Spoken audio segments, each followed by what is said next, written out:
வந்திருக்கிற உங்கள் அனைவருக்கும் கிறிஸ்துமஸ் நல்வாழ்த்துக்களை தெரிவித்துக் கொள்கிறேன். உங்கள் முன்னால் ஒரு கவிதை வாசிக்கிறேன், கேட்டு பயனடைங்கள். கல்லறை பேசுகிறது. எனக்குள் வந்தவர்கள் எழுந்து போனதாய் வரலாறு இல்லை. அவர் மட்டுமே உயிர்த்து எழுந்து போயிருக்கிறார். வரலாற்றை மாற்றி எழுதியிருக்கிறார். மன்னாதி மன்னர்களை எல்லாம் மண்ணோடு மண்ணாக்கியவன் நான். மண்ணோடு மண்ணாக்கும் என் கனவை முதலாய் அவர் மண்ணாக்கி சென்றிருக்கிறார்.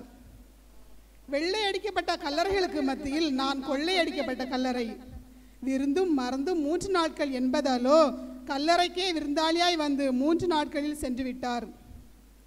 கல்லறை மற்றவர்களுக்கு முற்றுப்புள்ளி, அவருக்கோ அது தொடக்கப்புள்ளி. பிறப்பு இறப்பு எழுதப்பட்ட கல்லறைகளுக்கு மத்தியில் பிறப்பு இறப்பு உயிர்ப்பு என்று எழுதி சென்றவர் அவர் மட்டும்தான்.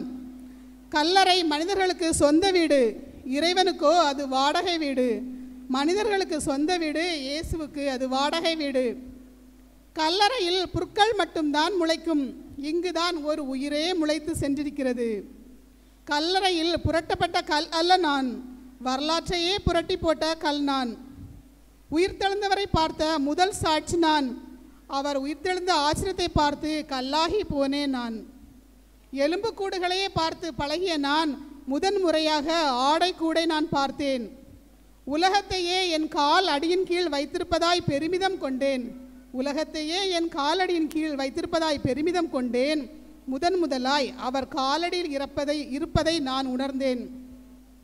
மண்ணிலிருந்து வந்தவர்களை மண்ணுக்குள் வைப்பது எளிது, ஆனால் விண்ணிலிருந்து வந்தவரை மண்ணுக்குள் அடைப்பது அவ்வளவு எளிதல்ல என்பதை உணர்ந்தேன். மீண்டும் மேசியா வருவார் என்று காத்திருக்கிறேன். நீதிமான்களின் கல்லறைகள் திறக்கும் அந்த நாளை ஆச்சரியத்தோடு பார்க்க கண்கள் பூத்திருக்கிறேன். நன்றி, வணக்கம்.